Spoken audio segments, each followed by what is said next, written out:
Après le décès de mon mari, j'ai appris qu'il pensait que nos enfants ne l'aimaient pas, et je le regrette énormément. Mon mari, 46, et moi 45, nous sommes rencontrés à l'université. Il a été le plus doux, le plus gentil, le plus serviable, le plus solidaire et la meilleure personne qui soit, depuis le moment où je l'ai rencontré jusqu'à sa mort. Nous avons 3 enfants, 2 filles et un garçon. On lui a diagnostiqué un cancer du poumon de stade 4 il y a 1 an et demi et il a succombé il y a 3 semaines, tout le monde a été dévasté. Nos enfants ont eu beaucoup de mal et j'ai du mal à m'en sortir moi-même. Il était le ciment qui maintenait tout le monde ensemble et mon roc depuis plus de 20 ans.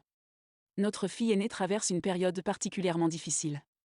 Elle a exprimé sa culpabilité et ses regrets de ne pas avoir passé autant de temps en tête-à-tête avec lui, et ça l'a beaucoup affectée. Quelques jours après les funérailles, je suis allée rendre visite à son jeune frère, 38, pour prendre de ses nouvelles. Il était très proche de mon mari et a également perdu sa femme il y a quelques années. Il était pratiquement seul en dehors de ses parents et s'occupait également de ses jumeaux de 12 ans. À part moi, c'est probablement lui qui a rendu le plus de visites à mon mari à l'hôpital. C'est là que les choses deviennent terribles. Mon beau-frère m'a avoué qu'un jour lors d'une visite, vers la fin de sa vie, mon mari lui a dit qu'il avait l'impression que ses enfants ne l'aimaient pas et qu'il n'aurait pas de mal à se remettre de son décès. Il a dit qu'il était en fait heureux que ce soit lui qui meure et non moi, parce que si c'était moi, il y aurait 4 personnes en deuil, alors qu'il pensait que s'il mourait, les enfants seraient tristes pendant un certain temps mais s'en remettraient, et seraient là pour m'aider à faire mon deuil. Ça m'a absolument tué. J'aimerais qu'il puisse voir à quel point il manque à ses enfants. Je ne peux même pas imaginer être dans sa position et avoir l'impression que ses enfants s'en fichent. J'ai beaucoup pleuré quand mon beau-frère m'a dit ça. Lorsque notre première fille est née, il était très heureux d'être père et voulait être le meilleur père possible. Au fil des années et de la naissance de nos enfants, ceux-ci semblaient graviter autour de moi, et il l'a remarqué.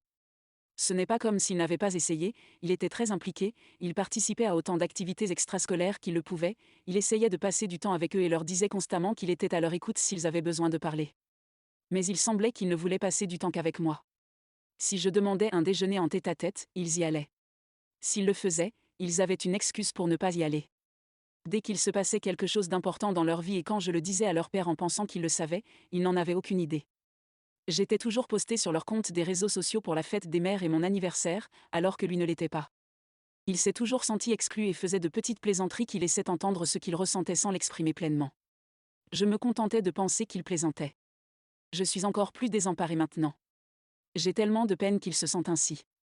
Je commence également à me demander si je n'ai pas exigé leur attention et ne l'ai pas détourné de lui. Ça me pèse énormément et je ne sais même pas comment aller de l'avant. D'autant plus que ma fille aînée a dit regretter de ne pas avoir passé plus de temps en tête-à-tête avec lui. Ça l'a beaucoup affectée et elle est restée avec moi depuis son décès.